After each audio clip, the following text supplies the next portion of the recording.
Сайн байцгаана уу? Хилцүүлэг сэдвт хичээл эхэлж байна. Энэ хичээлээр хилцүүлгийн бүтэц алхмуудыг мэдэж түүнд бэлтгэх, төлөвлөх арга замтай танилцах юм аа.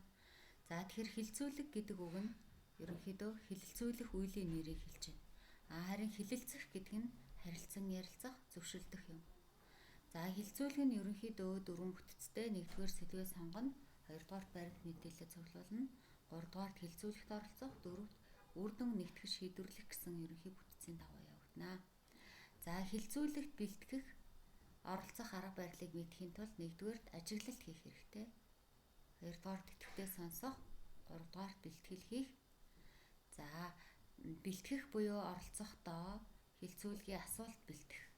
За эдгээр асуултуудыг бэлтгэхэд анхаарах хэрэгтэй. Хувийн эрх зүйл хийх асуулт, туршлагыг сонсох асуулт, оновчтой дүгнэлт хийх асуулт, үйл явцыг танилцуулах асуулт, таамаглах, тооцоолох асуулт, хариултаа хамгаалж үндэслэл нотолгоо тодруулах асуулт гэх мэтчлэн эдгээр асуултын дагуу асуултаа бэлтэх юм аа.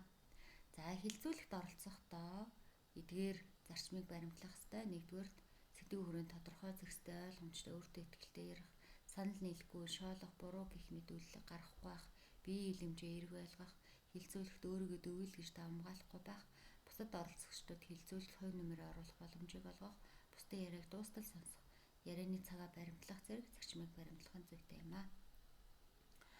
За ерөнхийдөө хилцүүлэгт бэлтгэхдээ ямар дараалттай байхыг эндээс дэлгэрүүлээд уншаарай. За эцэст нь хилцүүлгээр ямар зарчмыг хангасан байх вэ гэхээр эдгээр 6 бүтцийн дагуу шийдэлд хүрсэн байх хэрэгтэй юм аа. За нэгдүгээр шийдвэрлэх шаардлагатай тулгымцсан асуудал, сэдвээ сонгох, бие биеэ хүндэтгэн сонсох, баталж нотолсон үгүйсгсэн их сурвалжтай байх, хамтран шийдэлд хүрэх тулгымцсан асуудлыг шийдэхэд чиглэсэн үндэслэлтэд хэрэгжүүлж болох санаа өгөх нь чухал юм аа.